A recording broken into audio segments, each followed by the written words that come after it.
তো শুভ সন্ধ্যা বন্ধুরা, এখন বাজে হচ্ছে 4:30। তো আজকে তো সবে বারাত, বুঝতেই পারছো তোমরা যারা জানো। রান্নাবান্না তো ঘরে হয়নি। তো বন্ধুরা, অনেকেই তোমরা যারা বলছো আমি কেন ইউটিউব ছেড়ে দিলাম আর কেনই বা ভিডিও দেইনি, কী কারণে। তো চলো আজ তোমাদের সেটাই বলতে চাই। কাল বিকেল থেকে ব্লগটা শুরু করা হয়েছিল, তো চলো আবার আজকে সকাল থেকে। তো শুভ সকাল আমার প্রিয় পরিবার। তো তোমরা সবাই কেমন আছো? আশা করি সবাই ভালো আছো, সুস্থ আছো। ঘুম থেকে উঠে চলে এলাম এই যে ব্যালকনিতে। এই ব্যালকনিতে এসে না দাঁড়ালে আমার যেন সেই দিনটাই ভালো যায় না। আর এই তো গাছগুলো অনেক বড় বড় হয়ে গেছে, একবার কিন্তু এই শাকগুলো তুলে খাওয়া হয়ে গেছে। তো অনেকেই বলেছিল এগুলো আবার বীজ রেখে দেবে, তো আরও বড় বড় হবে। তো বীজ আমি অনেকগুলোই নিয়ে এসেছি, যেগুলো আরও রেখে দিয়েছি। আর এই শাকটা কি বলো তো, এই লাফা শাকটা উত্তরবঙ্গের মানুষরাই ভালো জানে। এটার কিন্তু এখন আর সিজন নেই। গরম পড়ে গেলে বড় জোর চৈত্র মাস পর্যন্ত এই শাকটা থাকে। চৈত্র মাস পুরোটা থাকে না, কিন্তু প্রথম দিকটা অল্প অল্প থাকে, পুরোপুরি ফাল্গুনটা ধরে নাও। তারপরে চৈত্র বৈশাখ মাসে কিন্তু এই শাকটা আর থাকে না, খাওয়াও যায় না আর হয়ও না। যদি কোনো গাছ থাকে তাহলে সেগুলো মরে যায় এমনিতেই। তো সেই হচ্ছে কথা। এইবার যেহেতু আর হবেই না, তাই আমি তুলে খেয়ে নিয়েছি, আর যে বীজগুলো এনেছি সেগুলো রেখে দিয়েছি। তুলে খেয়ে বলতে তো চলো আজকেই তুলছি। আজকে হচ্ছে এই ব্লগটা হচ্ছে শবে বারাতের দিনের। আগের দিনের একটা রোজা হয়েছে, আর আজকে যেহেতু শবে বারাত, তো আজকে আমি তাই বলেছিলাম এই শাকগুলো তুলে রান্না করব।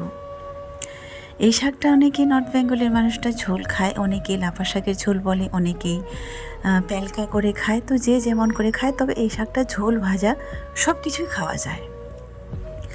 আর আমি ভেবেছি আজকে ঝোল করব, হালকা পাতলা খাওয়ার করব আজকে এই শাকের ঝোল, আর একটা আলু সিদ্ধ কিংবা কোনো একটু হালকা করে ভাজা কিংবা কিছু করব, বেগুন পোড়া এরকম টাইপের।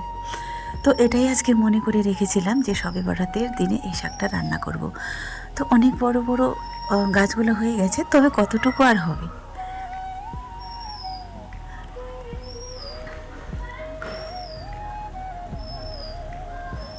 কেন যেন শাকগুলো তুলতে এসে বারবার মনে পড়ছিল যদি ছোট্ট একটু যদি জায়গা হতো, 2 হাত মতো, তাহলে কিন্তু অনেকগুলো হয়ে যেত। চলো ফাইনালি চলে এসেছি রান্নাঘরে। আমার কিন্তু মোটামুটি অর্ধেক রান্না কমপ্লিট হয়ে গেছে। যেহেতু রোজা আছি, তো রিয়া বলছে যে মা কয়েকটা রুটি করে দিই তোমাকে। তো রোজা খুলে তো একবারে আর ভাত খাওয়া যাবে না, আর মুড়ি খাওয়া আমি অনেক দিনে বন্ধ করে দিয়েছি। কেউ বলছে নাকি মুড়িটা খেলেও সুগার বেড়ে যায়, মুড়ি আর ভাত নাকি সমান সমানই। তাই ভাবছি মুড়ি ঘরে আনলে তো খাওয়া হবে, তাই একবারে বন্ধই করে দিয়েছি।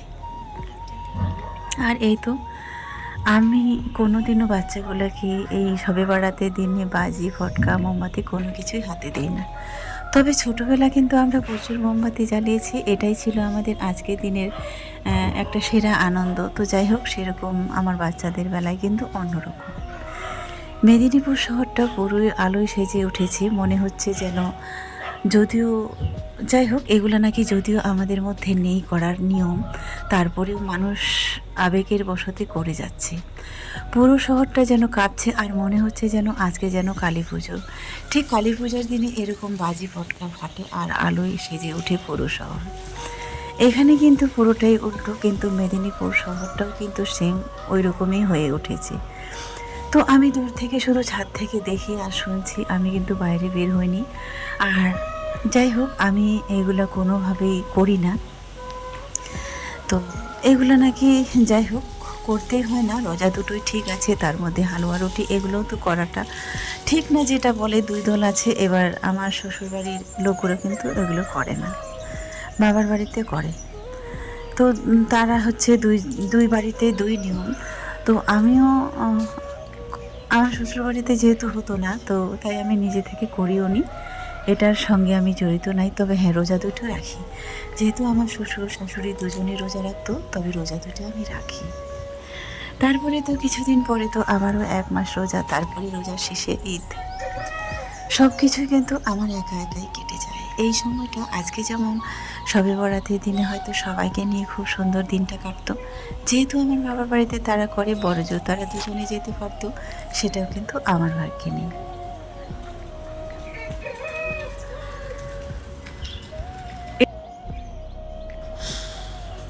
তো তারপরে রান্না করতে করতে এইখানে যে কতবার আসি কতবার যাই তার কোনো ঠিক ঠিকানা নেই। তো বন্ধুরা, সব কাজ কমপ্লিট করে চলে গিয়েছিলাম। তো কাজ বাজ করে টরে হাঁটতে গিয়েছিলাম। তো সকাল সকাল মোটামুটি 1-1.5 ঘন্টা 8 ঘন্টা যাই হোক হাঁটি আমি রোজ। তো এই যে হাঁটাহাঁটি কমপ্লিট চলে এলাম নিচে। তো নিচে এখন খাওয়া দাওয়া করবো। তো এটা হচ্ছে বন্ধুরা আবারও হচ্ছে তারপরের দিনের ব্লগ এটা হচ্ছে। তো সকাল সকাল ওই তো ওদের 2 বোনের জন্য ছোট্ট একটা হাঁড়িতে অল্প একটু চাল দিয়েছি আর একটা আলু সিদ্ধ, এটা দিয়েই হয়ে যাবে ওদের 2 বোনের। আর আমি হচ্ছে সকাল সকাল 2টো রুটি খাবো। তো বেশ কিছুদিন হলো রিয়া এটাই নিয়ম করেছে, সকালবেলা 2টো করে রুটি আর এই তো এই তরকাটা করে দেয়। তো এই তরকার ডালটা আর বেশি নেই, আর একদিন মতো হবে হয়তো। যাই হোক, এটা পেয়েছিলাম ফ্রিতে পেয়েছিলাম বলে বেশ কিছুদিন চালিয়ে নিলাম। মোটামুটি জানুয়ারি মাসটা পুরোপুরি চললো, তারপরে কিন্তু শেষ। জানি না তারপরে রুটি খাবো না ভাত খাবো না মুড়ি খাবো। তবে আমি কিন্তু সব সময় সময়ের সঙ্গে তাল মিলিয়ে চলি। সময়ের সঙ্গে আমার জীবনের সময়টা যেমন যায় সেরকমই পার করি। এটা তো কোনো কিছুই ব্যাপার না। আগের দিনগুলো তোমরা যারা দেখেছো তারাই শুধু ভালো করে উপলব্ধি করতে পারবে। তো চলো, রান্না বান্না মোটামুটি কমপ্লিট। কালকে হচ্ছে 2টো রুটি বেশি হয়ে গেছিলো, সেই রুটি 2টা এখনও আছে। চলো আগে আমি ওদেরকে খাইয়ে দিব, তারপরে হচ্ছে আমি খাবো। তো যেহেতু ওদের খাওয়ার কি করেছি বলো তো, আলুটা আর একটা ডিম চটকে বেশ সুন্দর করে ঘি দিয়ে আর লবণ দিয়ে মাখিয়ে দিয়েছি গরম গরম ভাতে। এটাই ওদের খুব পছন্দ বাচ্চাদের। তবে রিয়া ছোটোবেলায় খুব পছন্দ করতো, এখন কিন্তু আর ওইভাবে খেতে চায় না।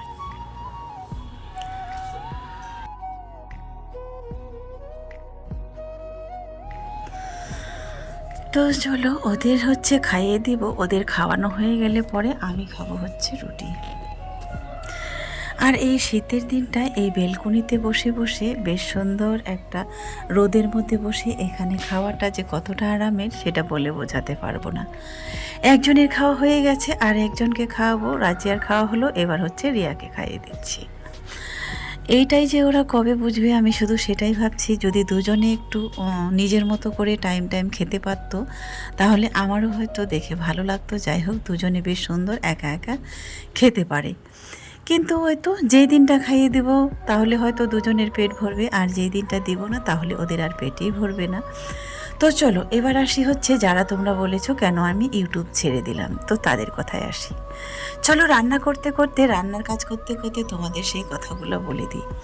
বহু ভিডিওতে বলেছি, আজকে আবারও বলছি। দেখো, ইউটিউব অনেক দিন ধরে করছি, আর আমার থেকেও হয়তো অনেকের আরও খারাপ খারাপ কন্টেন্ট আছে, তারা কিন্তু অনেকভাবে এসে এখানে ভাইরাল হয়ে গেছে, যেটা আমাদের মধ্যে কিংবা আমরা আমাদের মতো যারা ভিডিও করে তারা হয়তো সেগুলো আমরা কোনোদিনও করতে পারবো না। বসেছিলাম আর রিয়া হচ্ছে যে আজকে হচ্ছে ঘর বারান্দার সমস্ত কিছু হলো মোছামুছি করছে। বেশ 3-4 দিন মোছা হয়নি আর কি। সত্যি কথা বলতে আমি রোজ রোজ মোছামুছি করি না, তো আজকে ও মোছামুছি করছে। 2টো ঘর, তারপরে ব্যালকনি সব এগুলো ধোয়াধুয়ি ওর সব কিছু পরিষ্কার হলো। আর এখন হচ্ছে বাথরুমটা পরিষ্কার করছে, বাথরুমটা পরিষ্কার করে স্নান করে বেরিয়ে যাবে। তো রোজ না মোছা হলেও মোটামুটি 2-4 দিন পর পর 3-4 দিন পর পর এরকম আর কি মোছা হয়। ঠান্ডার সময় তো হয়নি, আর এখন তো এখানকার ওয়েদারটা মোটামুটি ভালোই, গরম পড়ে গেছে। তো এদিকে আমি ভাতটা খুলে নিয়েছি। ও বললো মা আমি স্নান করে বের হবো আর তুমি ভাতটা খুলে নিয়ে আসো, ততক্ষণে রেডি করে। তো চলো। তো তো আমরা হয়তো ওইরকম করে ভিডিও কোনো দিনও বানাতে পারবো না, তাই হয়তো আমরা ভাইরাল হতে পারিনি। এই সোশ্যাল মিডিয়াটা আজকাল যুগে যা পরিণত হয়েছে সেটা তোমরা দেখলেই বুঝতে পারো। আমরা যারা ভালো কন্টেন্ট তৈরি করি কিংবা সমাজকে কোনো কিছু বার্তা দেওয়ার জন্য কিংবা সমাজকে কিছু শেখানোর জন্য আমাদের কন্টেন্ট কিন্তু কখনোই তারা ভালোভাবে নেবে না। এই তো আমার কন্টেন্টটার কথা আমি নিজে থেকেই বলি। শূন্য হাতে শুরু করেছিলাম, আর দুটো বাচ্চার আমি কিভাবে যে স্ট্রাগল করে দিনগুলো পার করে এসেছি আর কিভাবে আজ হয়তো এই জায়গায় টিকে আছি। এইরকম ভিডিও হয়তো তোমরা কেউ দেখবে না, যারা হয়তো তোমাদের পছন্দ মতো ভিডিও করতে পারবে তারাই হয়তো ভাইরাল হবে। তাই ইউটিউবের কাছে অনেকবার নোটিস করেছি, আজকে আরও একবার বলতে চাই যে এই জন্যই হয়তো ইউটিউব অনেকেই ছেড়ে দিবে যারা আমরা ভিউজ পাচ্ছি না। দেখো, ভিউজের আশায় আজ পর্যন্ত এতদিন হয়ে গেল 1000 ক্রস করে ফেলেছি ভিডিও। তার যাই হোক, যে আরও একবার বারবার শুধু এটাই কথা বললাম, ভিউজ না পেলে সত্যি আমার মতো অনেক ইউটিউবার কিন্তু ইউটিউব প্ল্যাটফর্ম ছেড়ে দিয়ে চলে যাবে। কারণ যেহেতু এখানে আমাদেরকে একটা পরিশ্রম করতেই হচ্ছে, সেই পরিশ্রমটা করার পরে যদি আমরা কোনো সফলতা না পাই, তাহলে এত পরিশ্রম করে এখানে ভিডিও দিয়েই বা কী করবো বলো? এটাই ছিল বলার। তারপরেও মনে হয় বারবার অনেকেই যখন রিকোয়েস্ট করো কেন দেই না, অনেকেই কমেন্টে বলো, হোয়াটসঅ্যাপে মেসেজ করে বলো, এমনি মেসেজ করে বলো যে কেন দিচ্ছ না। আবার অনেকেই কমেন্টও করে বলো, সেই কমেন্টগুলো তোমরা দেখতে পাবে। আজ হয়তো আজ নয় কাল, কাল নয় সেদিন, আরেক দিন হয়তো হবে। তো চলো না, অনেকেই বলে এরকম করতে করতে আমরা যেহেতু একদিন যদি হয়তো পৌঁছাতে পারবো, জানি না পৌঁছাতে পারবো কি না, তাই হয়তো আগে প্রতিদিন নিয়ম করে ভিডিও দিতাম। ইউটিউবের যে রুলস আছে তার রুলসের বাইরে আমি কখনো যাইনি। আমি যেইভাবে শিখেছিলাম, যে রুলসটা আমাকে শেখানো হয়েছিল, তো সেইভাবে আমি প্রতিদিন একটা করে ভিডিও আপলোড করতাম। তার পাশাপাশি শর্ট দিলে দিলাম, না হলে হয়তো নাই দিলাম, এরকম ছিল। তবে আগের ভিডিওগুলো আমরা লক্ষ্য করে দেখবে, আমি প্রতিদিন 2টোর মধ্যে একটা ভিডিও আপলোড করতাম, বেলা 2টোর মধ্যে। আগের রুল ছিল 6টার মধ্যে। তো যাই হোক, এখন আর কোনোটাই রাখতে পারিনি। ইচ্ছা হলে দেই ভিডিও, না হলে নাই। সবার রিকোয়েস্টে তাই হয়তো আবারও আজকে দিলাম। আমার খাওয়া হয়ে গেল, আর আমি হচ্ছে খেয়ে এখানে বসে আছি একটু খাওয়া দাওয়া করে। রিয়া এখনও বসেনি, খেতে আসেনি। ওই স্নান করলো, স্নান করে একটু ফ্রেশ হবে, তারপরে খাবে। আর ও যতক্ষণ না খায় ততক্ষণ আমি বসে আছি। তো খাওয়ার পরে এই যে জলটাও খাওয়া হয়নি।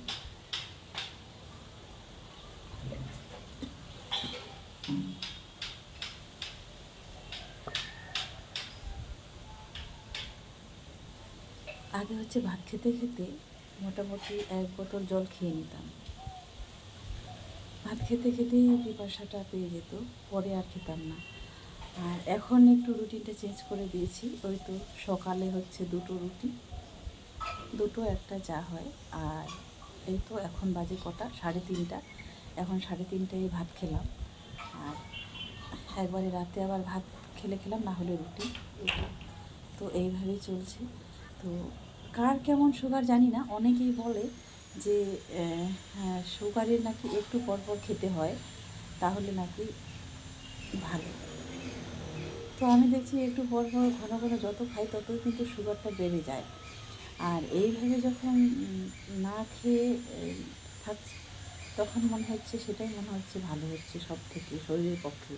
বুঝতে পারছি একবেলা ভাত খেয়ে ঠিক বেটার আছি। তো চলো, এখনকার মতো আবারও আসছি।